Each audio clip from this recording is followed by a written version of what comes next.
Could I please get everyone to take their seats? This is your 1.5-minute warning. I want to do something different than the 2-minute warning.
So, hello everyone, bonjour à tous.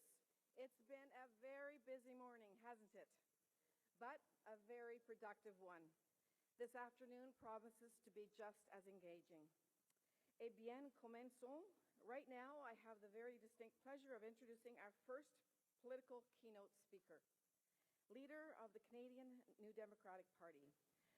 Jagmeet Singh is a lawyer, a human rights activist, and a former MPP in Ontario. He understands the struggles Canadians face because he, as a young man, he had to step up and take care of his family. Mr. Singh is driven to make sure that governments deliver for people stronger services and helps create a better future for more people, a priority local leaders certainly share. During the federal election, Mr. Singh's NDP responded directly to a number of recommendations put forward by the FCM, from building more affordable housing, to permanent allocation-based transit funding, to boosting funds for local disaster mitigation. Throughout the campaign, FCM made it clear that empowering local leaders builds better lives. With Parliament set to resume next week, we're ready to work with every party to deliver the concrete results for Canadians. Ladies and gentlemen, please welcome the leader of the New Democratic Party, Jagmeet Singh.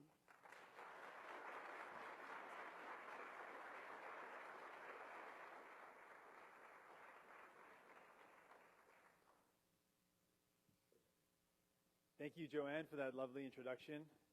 Merci à mes amis, merci pour l'occasion, l'opportunité de partager quelques mots avec vous. I want to begin by acknowledging the territories that we're gathered upon. Today we're gathered in Ottawa on the unceded territories of the Algonquin and Anishinaabe peoples. And while we acknowledge the territories, and that's incredibly important, I think it's also important for us to acknowledge the historic injustice that the first people of this land have faced and continue to face. And I think while we acknowledge the territories, we should also acknowledge our collective responsibility and commitment to remedying that injustice. I want to thank all the leadership of FCM for their graciousness and for the opportunity to speak, and all the members. Particular thank you to the President, Bill Marsden. Thank you so much for your leadership. As Joanne mentioned, I want to not just commit to you in words that we will be partners with you, but I hope you can see in the actions throughout the campaign that we backed up our commitment to be better partners with municipalities by responding to FCM's needs and being nimble enough to put those requests and those priorities into our commitment platform, and it's something we're going to continue to commit to do.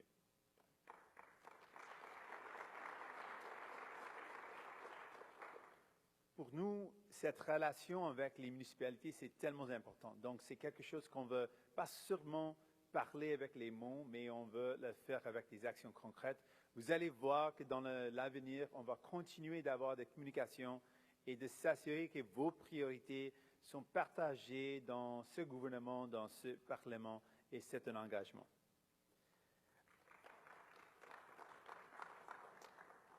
I also want to just acknowledge that for the challenges that our country faces right now, that municipalities stand on the front lines, that you are at the front lines of the challenges and the impacts of the climate crisis. When we talk about the housing crisis, you feel that directly as municipal leaders. Whether it's inequality or people struggling, you, at your level, see the impacts of those struggles and are a part of the solution. I want to acknowledge that in solving these problems, we're going to need to work together. You understand a lot of the reality at a very grassroots way. And I want to acknowledge that and know why it's so important that if we want to solve these problems, we've got to work together. And I commit that not only in raising your priorities, but in solving the problems, we have to do that together. Building on a tradition that was laid out by Jack Layton, New Democrats have been proud of our relation with FCM and proud of our historic commitment to working together and strengthening the bonds between the federal government and the municipal level. That tradition has continued, and now in our current team of MPs, we've got a rich tradition that continues with municipal leaders who have made the steps to the federal level. We've got Taylor Backrack, who some folks might know from his involvement in FCM recently as a mayor of a rural community, and Laurel Collins, a city councillor, Matthew Green, also a city councillor, Scott Duval, and Randall Garrison. And while I'm naming my incredible team, I noticed that we've got Richard Cannings here, who's joining us. Not a municipal experience, but lots of great experience in the city of Penticton.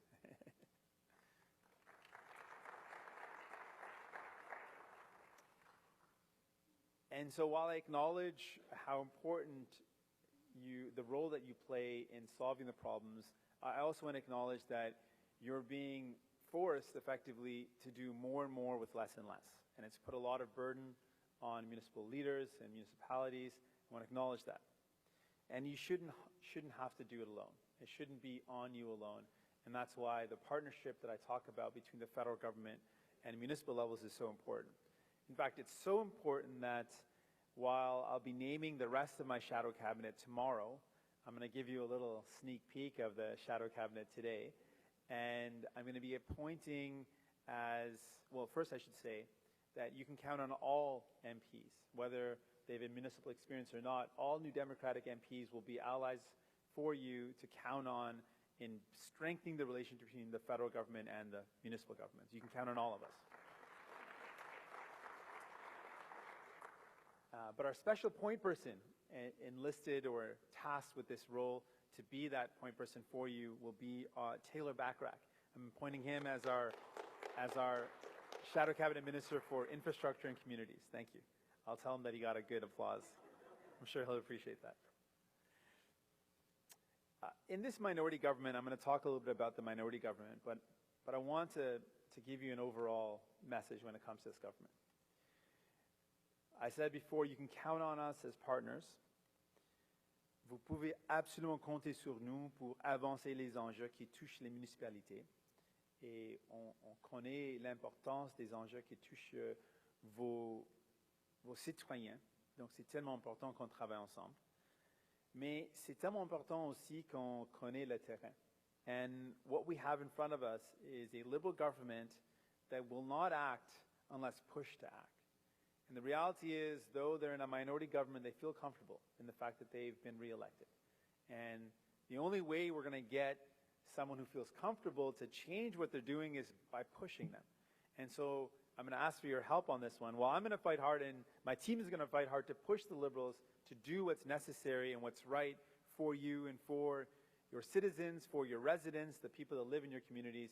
I'm going to need your help as well. I'm sure it's not going to be hard for you to do, but to lean on them as well, to encourage the things that we know cities and municipalities need. We have a pretty incredible opportunity, though, in the minority government. There is a great chance for us to be able to advance some of the things that people need. And I want to outline some of those concerns that I know you already know about, and just want to highlight and underline those priorities that we heard throughout the campaign, that I heard throughout the recent campaign that we ran. One of the concerns that came up frequently across this country, whether it was the hundreds and thousands of young people that took to the streets in climate action marches, or whether it's people that are just worried about the future of the planet. I know that climate crisis is a real concern that you've heard in your communities, and your communities are feeling the impacts. And with the 25th Conference of the United Nations in Madrid next week, we know that we're going to see more and more evidence of the need to act now. On a vu les impacts de maintenant dans les communautés à travers le pays.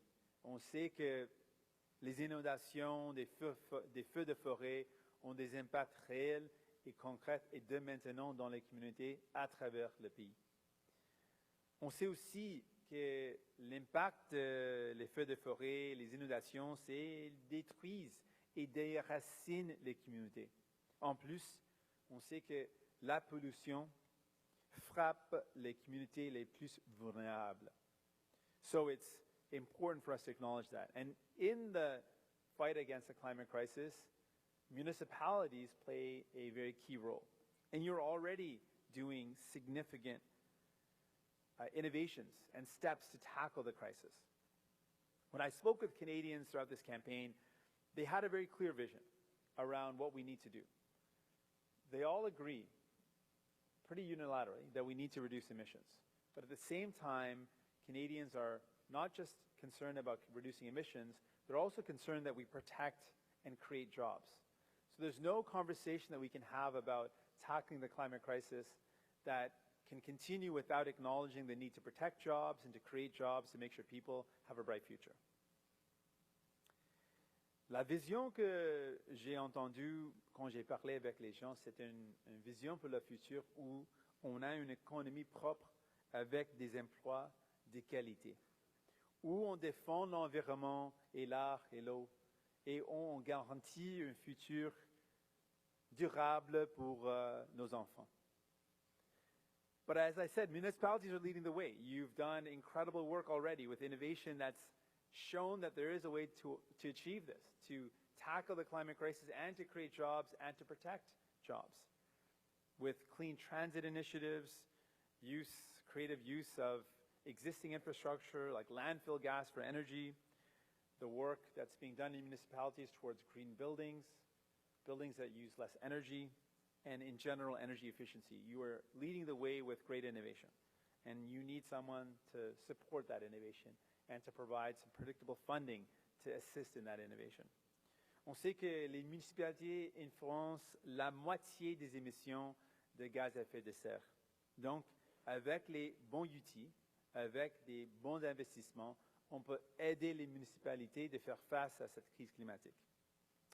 Our plan that we're going to continue to advance that will help tackle the climate crisis while creating jobs and protecting jobs roughly touches on these three priorities. There's a host of measures, but these are three top priorities. First and foremost, as it relates to municipalities, is investing massively in public transit. We know that public transit will increase the quality of life for your residents.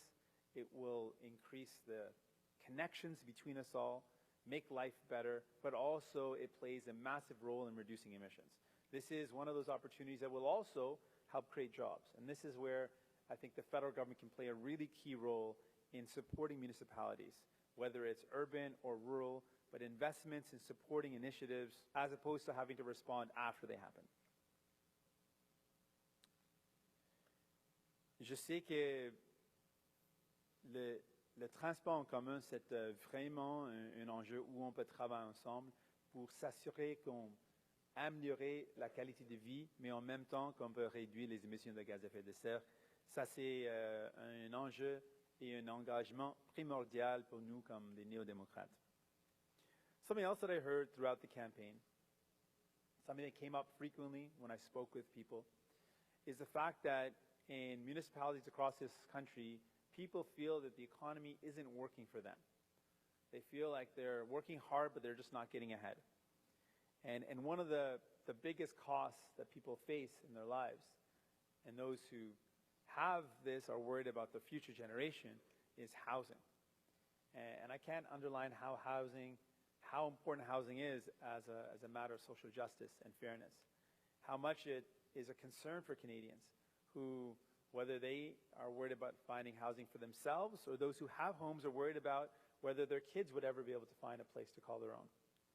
And we know that the approach to backfilling programs that are being phased out, which is what the federal government seems to be doing, is wholly inadequate as a way to solve the housing crisis. What we need to do is massively build new homes. And that means partnering directly with federal governments.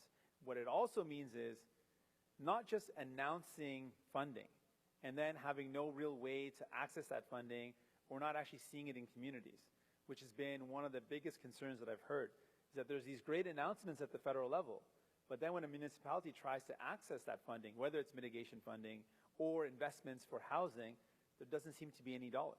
It just seems to be a pretty announcement without any real concrete results. We've got to stop that. The funding that is announced has to be backed up with really delivering it to communities. It has to be truly accessible, not a whole host of loopholes that need to be jumped through that don't actually amount to actually getting the funding. It also means making sure we retrofit existing stock of housing that is available but is losing its ability to provide a quality home for people. We need to make sure that those homes are retrofitted and are available for residents to live in. And so we will continue to push on our initiatives that we launched throughout the campaign, which is a goal, an ambitious goal of building 500,000 new affordable homes, partnering with municipalities and provinces and NGOs to deliver nonprofit, cooperative, just affordable housing across the country. We also want to make it easier for first-time home buyers to be able to get into the housing market. Now, on veut aussi s'attaquer aux racines de la problème de la crise de logement abordable. On sait qu'il y a deux grands problèmes, le blanchiment d'argent et la spéculation qui augmentent le prix des maisons. Donc ça, c'est quelque chose, on veut faire face à ces deux grands enjeux. We want to make sure we tackle these two problems. We know we can, at the federal level, play a far better role in tackling money laundering and speculation, two of the drivers that are contributing to housing prices being out of control. These are things that we're going to focus in on. Throughout the campaign, we made it really clear that housing is a top priority, and it's going to continue to be that, and I know that it's a top priority for many municipalities. I just want to return to the message that Canadians sent. In the campaign, Canadians made it clear they chose a minority government.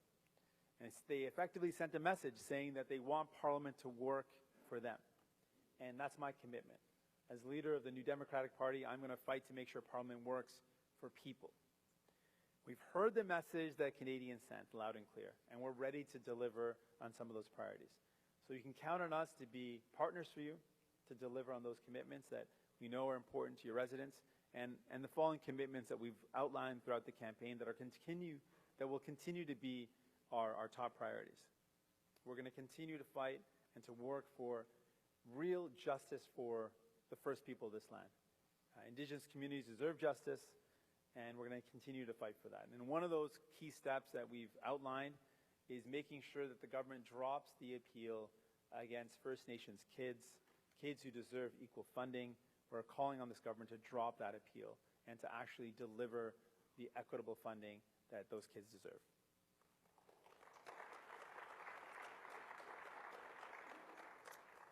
We're going to continue to fight to improve access to healthcare, increase funding to healthcare with two key priorities.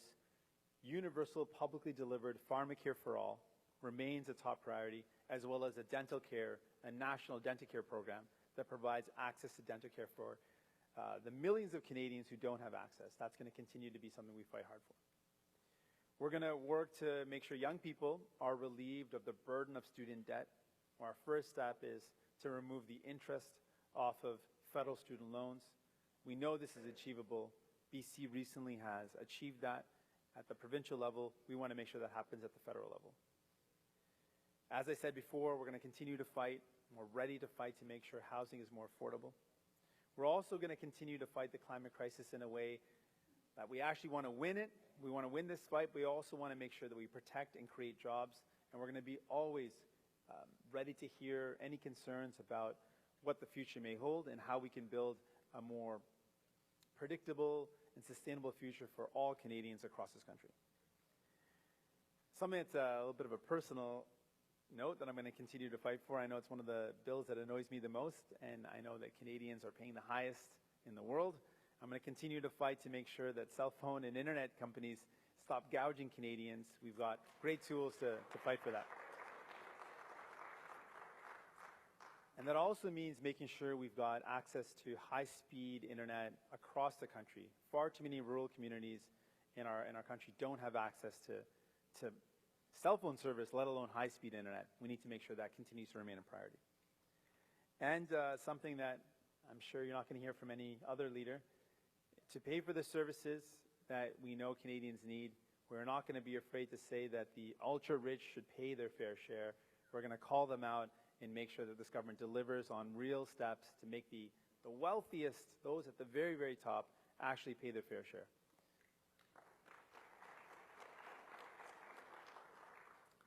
On va continuer la lutte pour la fiscalité juste. Ça veut dire qu'on va s'assurer que les ultra-riches payent leur juste part. Ça, c'est un engagement, une priorité. On va continuer de travailler là-dessus. So in closing, I hope it's clear to you, friends, that we're in it for you. We are going to work hard for you to deliver on those priorities that you need. You can count on us as allies, count on me as a partner, someone who's going to work with FCM and work with municipalities. I hope you could see from our track record that we don't just talk about that relationship, we back it up by actually including your commitments into our commitment document, into our platform. We're going to work to strengthen the bond between the federal level and the municipal level, something that I think is incredibly important, something that Jack Layton started, built a really strong foundation for our party, and I'm going to build on that. And I want you to know this, that I'm sure you already know, but while those, maybe the other parties have made it unclear who their priority is, and they've not made it certain who they're working for, I'm in it for working people. I'm in it for you. I'm in it for your residents, and I'm going to deliver on those commitments. I'm going to fight with everything I have to make sure we build a brighter future. I know we can do it. I'm confident about the opportunities we have in this government, or in this minority government, and please count on me to be able to fight and work with you to deliver the change that we need. Merci beaucoup. Merci infiniment.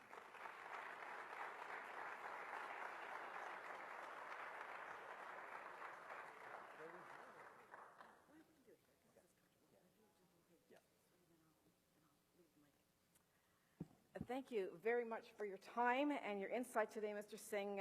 Merci beaucoup. Now more than ever, Canadians expect their elected officials to work together to make their lives better. That's something local governments do very, very well. And so tomorrow, FCM will launch our comprehensive roadmap for the first 100 days of government. It highlights practical next steps the federal government can take to work with local leaders to get more done for Canadians. It's time to bring Canadians together, and those first 100 days are going to be critical, as you can well imagine. You're going to be right in there. Mr. Singh has agreed to answer a few questions, so I know that there's some interesting things that we want to hear about. So, Mr. Singh, minority parliaments bring fresh opportunities for elected officials to work together to get more done for Canadians. Can you tell us how your party intends to work with municipal leaders to achieve concrete results for communities of all sizes? Certainly. Well, thank you very much. One of the things that I hope I was able to outline in the speech is that we've shown our commitment to working with the FCM and with municipalities in not just words but in action, by delivering or taking your priorities and incorporating them into our commitment. So we're going to continue to do that. We're going to build on the relationship we have, and so we're prepared to work with you, and my team will work with you on what the priorities are that you outline and that you identify, so that we can work on those and push forward on them. I've named a critic or a shadow cabinet. That's Taylor Backrack, who will be, I think, a signal of how important I take the relationship, someone who's got experience as a mayor, but also a mayor of a rural community, so someone who understands those challenges as well, as my point person on this file. So you can, I think, look to that as a sign of our commitment to working with you, not just for larger communities, but for smaller communities as well. And then finally, our commitments are very much in line, making sure we support initiatives to help communities out with mitigation funds, with commitments to public transit, with commitments to fighting the climate crisis in a way that creates and protects jobs. These are some of the priorities that I've outlined that will directly, I think, support the initiatives that you're doing at the municipal level, so you can count on us for a variety of reasons. But I'm confident we can work together and deliver some real changes and some real goals that improve the lives of Canadians over this next minority government. Thank you.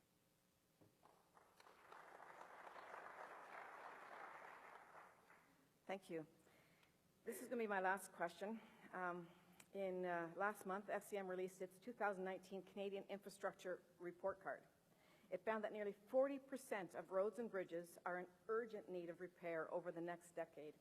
Municipalities own nearly 60% of Canada's public infrastructure, yet collect just a fraction of every tax dollar. How will the NDP work in the upcoming Parliament to ensure local governments have the tools to renew the infrastructure that Canadians rely on? Thank you. Well, I think it goes without saying, but I'm going to say it anyways. The municipalities you're being asked to do more and more with the less and less. And it puts a tremendous amount of stress on municipal leaders, and it puts a tremendous amount of stress on municipalities in general. And one of those stresses is the aging infrastructure. So while we talk about building new infrastructure, there's existing infrastructure that needs to be maintained. And I mentioned housing in my speech, that type of infrastructure needs to be supported and retrofitted so it is still of quality and people can still make use of it. But roads and bridges and those infrastructure that connect us are absolutely vital and essential that we protect and provide tools and resources to maintain. So one of the things I'll be pushing to do is fighting for more tools that allow municipalities to be able to deliver those services, so more funding tools. One of the things that I think there's been a widespread agreement around is the doubling of the gas tax. That was done in a temporary way. I'll take that as a signal of its support and popularity. I also see the Mayor from Edmonton raising the roof, and it's another sign of positivity, I think. So what I'm going to be pushing to do is to see that that's made permanent. I think it's something that would be very effective in ensuring some more predictable funding. And so I'll be pushing to make sure that's permanent, and then looking at other tools that allow for more predictable, direct, stable funding for municipalities. Thank you.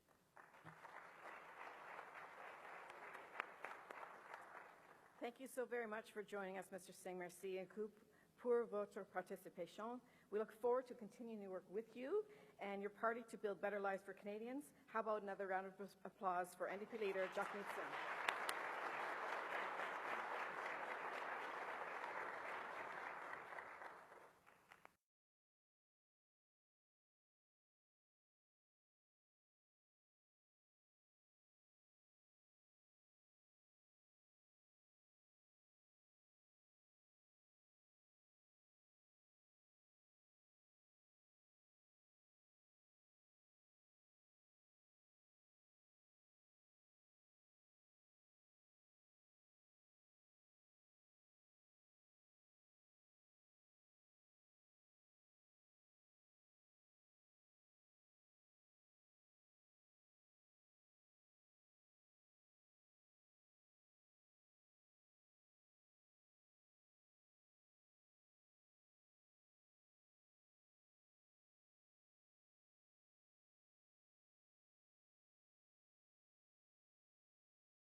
Good afternoon, friends. Just spoke with FCM and outlined some of our priorities, the fact that we are ready and excited to work in this minority government, to work to deliver for people. We want to be an ally with municipalities to deliver on the things they need. And we've identified a number of things where we can work together: public transit, fighting the climate crisis, making sure communities are equipped to deal with climate impacts, and that means mitigation funding, and making sure we build a future that is more sustainable with investments in housing. Donc on a parlé de comment je veux être un allié pour les municipalités, comment on a déjà travaillé ensemble, on peut continuer de travailler ensemble. Et en fait, on a des priorités qui touchent les enjeux qui sont tellement importants pour les municipalités, la crise climatique et les impacts de crise climatique sur les municipalités, comment on peut aider les municipalités de prévenir les impacts avec un fonds de mitigation. Et en plus, l'importance de logement abordable. Et en fait, cette collaboration et comment on peut le faire dans un contexte d'un gouvernement minoritaire, je suis heureux.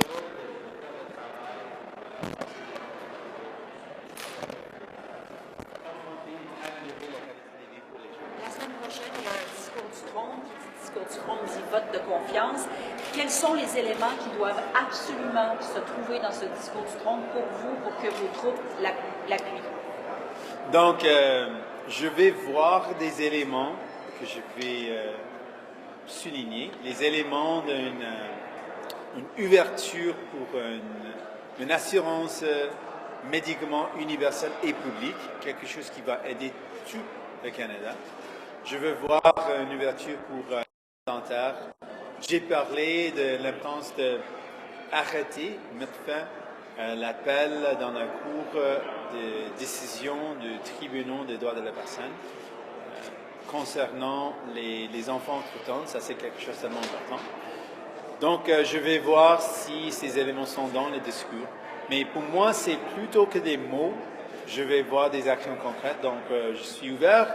Je suis prêt de travailler ensemble, mais je suis aussi prêt de voter contre le discours de fond. Mais je n'ai pas pris une décision. Mais juste pour être clair, êtes-vous en train de nous dire que si ces trois éléments, donc assurance médicaments, assurance dentaire et l'appel pour les enfants autochtones, si ces trois éléments ne sont pas dans le discours du trône, vous voterez contre? J'ai vu que ça va me donner, si ces éléments sont dans le discours, ça va me donner confiance qu'on peut travailler ensemble. Et je suis prêt de voter contre. Mais je n'ai pas donné des lignes rouges, des lignes oranges, si je peux. Donc, je ne vais pas donner des lignes rouges comme ça. Je suis ouvert de travailler ensemble, mais ce que je vois dans le discours va me donner des éléments de confiance ou de ne pas avoir confiance dans ce gouvernement s'il veut vraiment travailler ensemble ou non. Donc, je vais voir. Sur la cause des enfants autochtones, ils étaient devant le tribunal hier. Vous savez déjà qu'ils continuent l'appel. Je ne comprends pas, vous attendez quoi? Vous pensez qu'ils vont reculer sur ce qu'ils viennent de faire cette semaine, depuis 2 jours? Oui, ils ont une occasion de le faire. Ce qui s'est passé, c'était une motion des avocats qui représentent les enfants autochtones de mettre fin à cet appel. Donc, on va voir la décision du juge sur cette motion. Mais on a des temps qui restent de maintenant pour le gouvernement de décider d'arrêter l'appel. Donc, je reste optimiste si le gouvernement peut arrêter cet appel parce que c'est tellement important pour montrer un vrai engagement de vraiment faire des actions concrètes pour la réconciliation avec les communautés autochtones. Donc, je ne prends pas une décision à ce moment. Il y a des temps qui restent. Je veux voir un engagement fort et c'est ce que j'attends. Sur le logement abordable, vous voudriez voir quoi exactement, sans dire si ça va vous faire voter pour ou contre, là, mais vous vous attendez à voir quoi dans le discours du trône sur le logement abordable? Quoi de précis? Donc, ce que j'ai soulevé pendant la campagne, un grand problème avec les engagements du gouvernement libéral, c'est le fait qu'ils ont parlé de l'importance d'investir dans les logements abordables, mais ils ont en fait investi 19% moins du gouvernement conservateur. Donc pour moi, je l'ai trouvé tellement bizarre qu'ils ont pris beaucoup de temps pour attaquer les partis conservateurs quand ils ont dépensé 19% moins de financement pour le logement abordable. Donc, ce que je veux voir, c'est un engagement d'augmenter le montant des financements pour le logement abordable, des actions concrètes pour faire face à la spéculation et le blanchiment d'argent qui augmentent le coût pour les maisons. Ce sont pour les logements. Ce sont des éléments que je veux voir. You talked a lot about climate change in that room and taking care of that for communities. Today there's a report out saying that the carbon tax is the best way to go, and you'd actually have to quadruple that money-wise. So that will kick back to people in that room having to pay for that. Is that something that you would support? Do you think that's a good idea? I think that carbon pricing is absolutely a part of the path forward, but it's not the only thing. And there's a host of measures that I've outlined that I think need to be taken. That's investing in public transit, retrofitting homes, building more sustainable homes.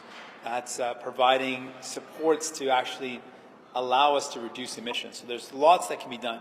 When it comes to carbon pricing, though, the problem that I see with the way this is being rolled out is that without giving people an alternative, without giving people a real alternative to use public transit, without giving people a way to reduce the cost of energy for their homes, without giving people an alternative, the increase in the tax is just going to mean a higher burden for working class families. And that to me is not the right thing to do. What we need to do is provide a real alternative. So that means investing in public transit so people have a choice, where they can actually get to work, they can get their kids to school in a way that's affordable, that's convenient, that there's an alternative, so that we're encouraging people to do something that's going to be good for the planet, but where there's a real choice. If there's not a better way to heat someone's home, then people are going to be left with just paying more to keep their homes warm. And that to me is wrong. We've got to give people real alternatives. And that's why the fight for defending the environment has to include a host of measures. It can't just be one approach. It's just going to mean increasing the cost for families, and that's wrong. Don't, I guess, poor households benefit more from the rebate compared to wealthier households? Isn't that contradictory to what you're saying right now? Well, the rebate program, as it stands, that might be the case. As the tax increases, if that's a proposal, we know the burden is going to be felt by middle-class families, by working-class families.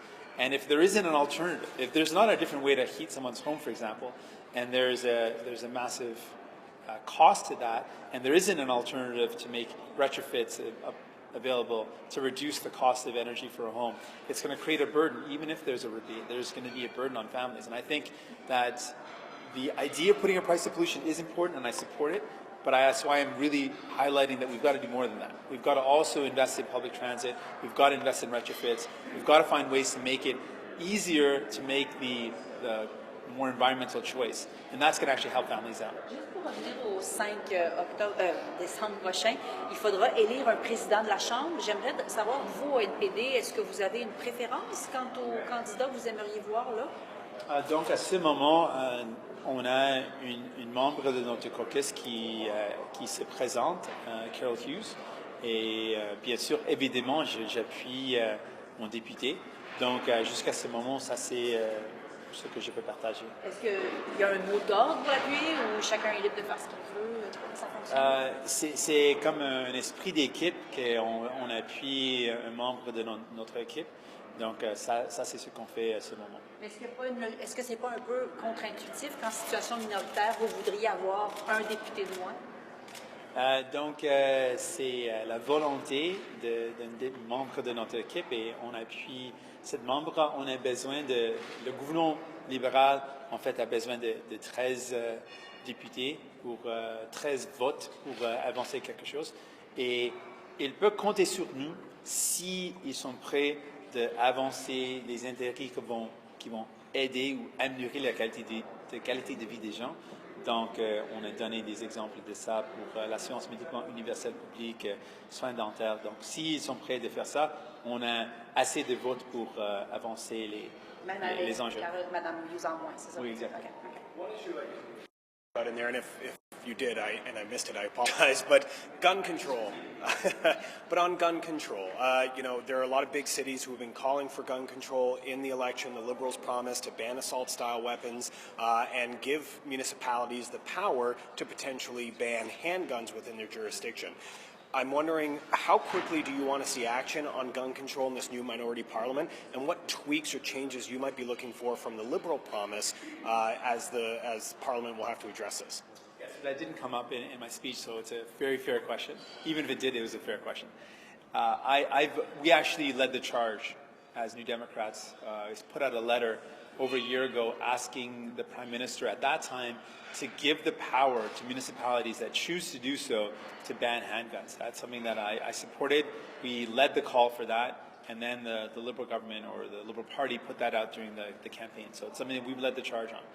And it's something that I support. And in terms of assault weapons, it's also something that there's a lot of support for. We want to see some actions right away. We want to see gun control measures in place right away.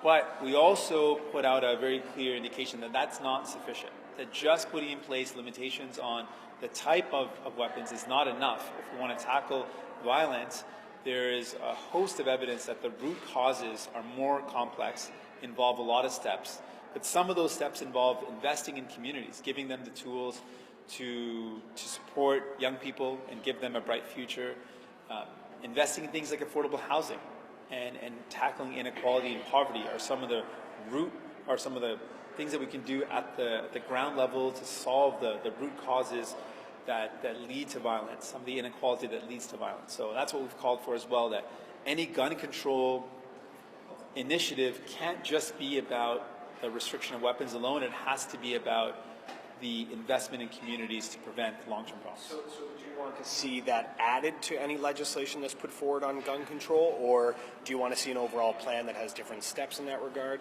Well, I think the legislation can be clear. I think it should be clear and specific to one of the things being municipalities having the power to choose to end or to ban handguns. That's something that I think should be kept in one legislation. But I'm saying the approach to gun control has to have more than one element. And I would expect that a strategy would include, one, the restriction on the weapon side, but it should also include some real commitments to helping out communities that have shared what they know as real solutions to actually solving the problem at the root. And that's what I want to see, that it's not just a response to the symptom, but also a response to the root cause. And that, to me, would be a meaningful approach to solving the problem. Sur les armes de poing, il y a beaucoup de municipalités, par contre, qui disent qu'elles veulent une interdiction nationale. Une interdiction juste de municipalité, ce n'est pas ce qui convient. Vous maintenez, comme le gouvernement libéral, que ce qu'il faut simplement, c'est donner le pouvoir aux municipalités d'interdire les armes de poing sur leur territoire? Oui, ma position était, depuis un an, beaucoup avant que les libéraux, c'était de donner les pouvoirs aux municipalités d'interdire les armes de poing. Je pense Mais maintenant, vous avez vu ce qu'elles en pensent, les municipalités, vous ne changez pas d'avis? Donc, je suis ouvert d'avoir plus de conversations, mais jusqu'à ce moment, ma position, c'est de donner ces pouvoirs dès maintenant. Et s'il y a des autres étapes qu'on peut prendre, je suis ouvert à avoir des conversations, mais juste à ce moment, ma position était la même position que j'ai prise il y a plus d'un an, qu'il faut donner tout de suite le pouvoir aux municipalités de faire cet changement. Et en plus, on peut voir les autres étapes qu'on peut prendre. Mais là-dessus, justement, précisément là-dessus, justement, les constitutionnalistes disent qu'on peut pas, le fédéral ne peut pas directement donner ce pouvoir aux villes. Il faut le négocier avec les provinces. Certaines provinces ne sont pas d'accord. On a entendu M. Ford. Vous, comment voyez-vous ça? Pensez-vous qu'on peut donner ce pouvoir sans passer par les provinces? Je pense qu'il y a une façon de le faire, qu'il faut avoir le courage de le faire. Et je pense que c'est important. Donc, oui, il reste du travail à faire, mais on peut le faire. Et il faut le faire. Sans les provinces. Il faut le faire. C'est important de le faire. Merci beaucoup. Merci. Back in the Senate on the payroll over the racist letters that she posted.